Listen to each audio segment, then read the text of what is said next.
The Cost of Dreams, A Family's Journey. The winter wind cut through Chen Wei's face as he stood outside the Port Authority bus terminal, his worn leather suitcase in one hand and his wife's trembling fingers in the other. Mei Lin clutched their 3 boys, David, 16, Marcus, 14, and James, 12, against her sides as they might disappear into the New York fog. "This is it," Wei whispered in Mandarin, though the words felt like a question. This is the Golden Land. They had sold their house in Shanghai, borrowed against relatives' futures, and burned bridges with Wei's stable government position. The promise was simple. America meant education, prosperity, freedom. America meant their sons would have opportunities that didn't require guanxi or bribes. America meant the family would transcend. What the glossy immigration websites didn't show was the apartment in Flishinga, crammed 2-bedroom where 5 people learned to breathe in synchronization. Wei worked nights at a garment factory. Mei Lin cleaned houses. By 3 a.m., when they collapsed into their narrow bed, they hadn't yet spoken a single word to each other that day. The boys shared a mattress on the floor. In the darkness, Marcus whispered to David, "Do you think Dad regrets it?" "Doesn't matter," David replied. "We're here now." But David's hands trembled with the weight of unstated expectations. Their parents had sacrificed everything. This wasn't a choice anymore, it was a debt. 6th grade became the invisible line where everything changed. James, the youngest, was a quiet child with perfect posture and a gift for mathematics. He studied in the corner of their loud apartment, blocking out reality with focus. Within a year, his teachers called him gifted. By 8th grade, he'd skipped a year. By his parents' definition, James was redemption proof that the sacrifice had meaning. Marcus and David were different. They were caught between worlds, belonging fully to neither. Their Mandarin accent drew mocking laughter in the hallways. Their lunch of rice and pickled vegetables became a source of shame. They wore hand-me-downs and lived in a neighborhood where everyone else seemed to have Nintendo systems and cellular phones. Worse, they felt the invisible weight, their parents' silent pain, their unspoken resentment at the taxi drivers who made more than Wei's factory salary, the restaurant owners who'd made it while they starved. The household ran on a current of disappointed hope, electricity that never discharged. "Why didn't you study harder?" Mei Lin would ask David, her voice hollow after he brought home a beaminess. "Do you think your father loses fingers on machines so you can be average?" The accusation hung in the air like smoke. By 15, David had learned to disappear into the streets of Flushing. It started with skipping classes, then escalated to pool halls and late nights. His parents were working, James was studying. Nobody noticed when David stopped coming home until 11 p.m. Marcus followed. He was smarter than David teachers said so, but he wore his resentment like armor. Why work toward a future his parents had already mapped? Why exhaust himself for a dream that belonged to them, not him? At 14, he met Kevin at a bodega. Kevin was 17, had money, had respect. Kevin sold things that made the future feel distant and manageable. Wei noticed the changes in his sons, the way a ship's captain notices a leak too late, and with a sinking feeling that it was already catastrophic. The first time Marcus came home high, the apartment fell silent in a way that made the walls seem to compress. Mei Lin wept silently on the kitchen floor. Wei simply stared, as if his son had become a stranger wearing a familiar face. "This is not possible," Wei kept saying. "In China, this is not possible." But it was possible. It was happening. Marcus's grades plummeted from A's to D's within a semester. David dropped out of high school at 16, claiming he would find work. Instead, he found himself stealing car radios with Kevin and Marcus, the 3 of them on a Friday night with crowbars and adrenaline, pretending they were kings of something. It was David who got caught first. A police officer found him with 2 ounces of methamphetamine he was holding for Marcus. The arrest came on a Tuesday. Wei had to leave the factory mid-shift, his fingers still stained with dye, to pick up his son from the police station. The ride home was silent, except for the sound of Mei Lin's muffled crying in the back seat. "You have destroyed everything," Wei said finally, his English halting but clear. "You have destroyed our family. You have made yourself and us ashamed." David wanted to shout back, "You destroyed it when you brought us here. You destroyed it when you made success the only language you could speak." But he'd learned that anger in his family was not permitted only. Guilt was allowed, only suffering. Marcus lasted 3 more years before his own arrest, this time for dealing. The judge gave him 2 years. His parole officer said he was lucky. Others in the same position had gotten 5. while his brothers disappeared into the criminal justice system and the streets. James became his family's last altar, the only place where hope could still be offered. He watched everything. He watched his parents' silent desperation, the way they stopped speaking to David altogether, the way Marcus's arrest seemed to drain something essential from his mother. He watched his father's hands, calloused and bleeding, and understood without being told that those hands were now carrying 3 lives instead of 5. James made a pact with himself in the 8th grade. He would not fail them. He would not choose the streets or substances or resentment. He would be excellence itself. It was a suffocating devotion. He studied until his eyes burned. He joined every academic club, volunteered at hospitals to build his resume, attended summer programs that cost money the family didn't have. His guidance counselor marveled at him. His teachers wrote recommendation letters that glowed with possibility. But at home, in the cramped apartment where Marcus would sometimes appear at 2 a.m. with the smell of prison still on him, or where David would show up on holidays looking haunted and thin, James felt the weight of being salvation. He wasn't allowed to be tired. He wasn't allowed to fail a test. He wasn't allowed to feel that this dream had become a prison of a different kind. He never spoke of it. That would be weakness. That would be disrespect to his parents' sacrifice. When Harvard's acceptance letter arrived, his mother held it with trembling hands and wept, not the silent crying of the past decade, but real tears that came from a place so deep it seemed impossible she'd been holding them there all along. "Your brothers," she whispered to James in Mandarin, her voice breaking.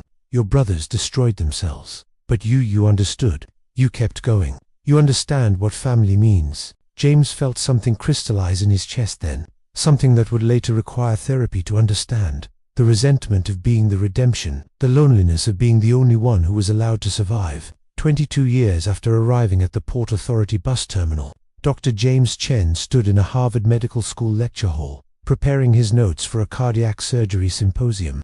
He was 34 years old, brilliant, respected, and profoundly alone. His specialization in cardiac surgery came from an unconscious place. He operated on the one organ that had kept him alive through childhood and adolescence, the one thing that kept working despite the family's implosion. His bedside manner was precise and distant. His patients trusted him because he was technically perfect. They didn't know that he felt nothing. His parents had long since retired. Wei had suffered a stroke at 61. Mei Lin cared for him in their modest home in Queens, finally released from the need to work.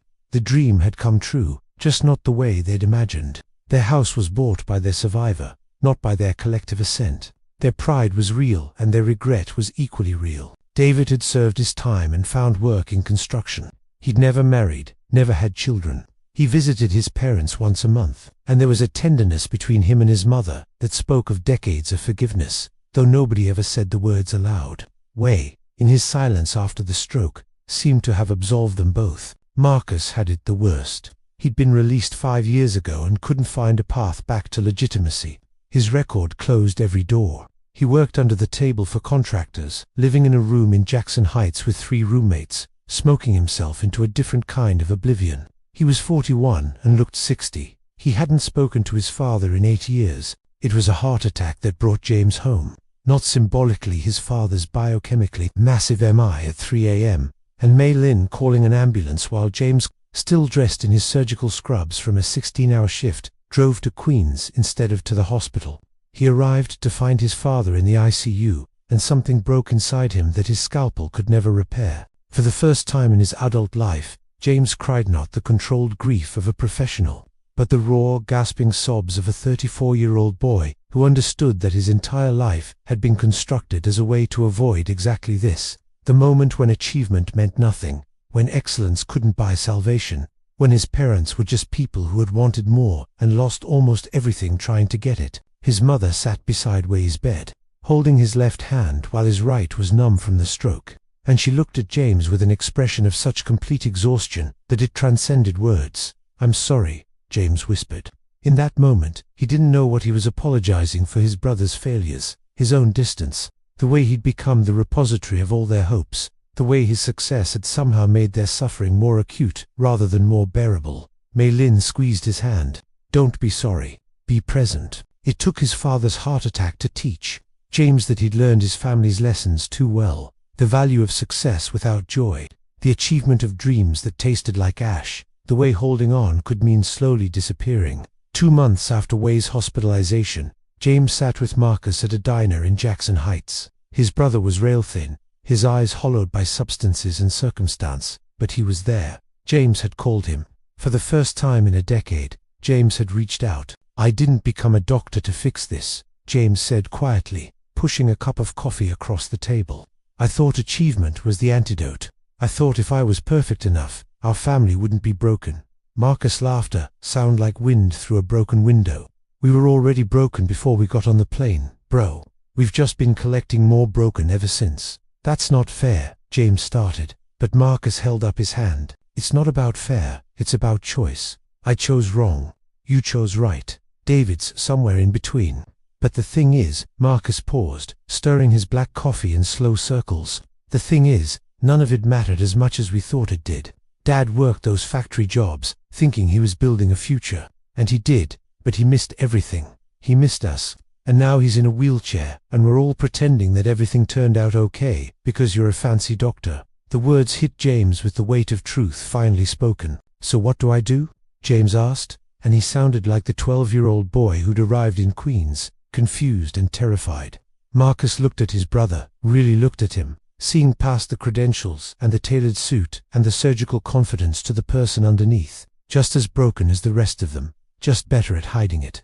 "You stop trying to be the answer," Marcus said, "and you become someone who asks the questions." James took a sabbatical from Harvard. It cost him professionally. His colleagues questioned his commitment, but he reduced his surgery schedule and started a pro bono cardiac clinic in Jackson Heights, treating uninsured immigrants and their children. He started seeing patients like his father had been, people who'd sacrificed everything for a dream and found themselves hollowed by the pursuit. He visited his father twice a week, not as Dr. Chen with his impressive credentials, but as James, his son, who'd finally understood that the greatest gift he could give Wei wasn't success, it was presence. His mother taught him to cook the Shanghai dishes she'd tried so hard to leave behind.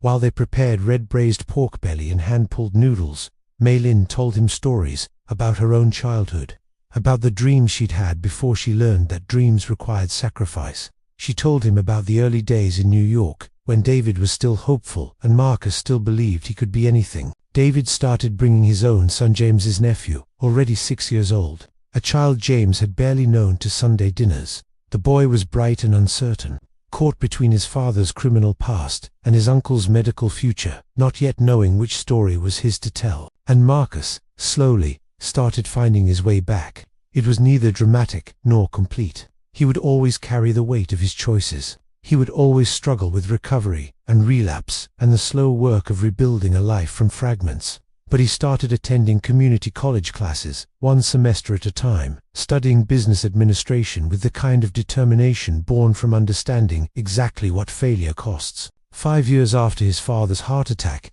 James married not the ambitious lawyer his colleagues expected, but a community health worker he'd met at the clinic, someone who understood that healing was sometimes more important than achievement.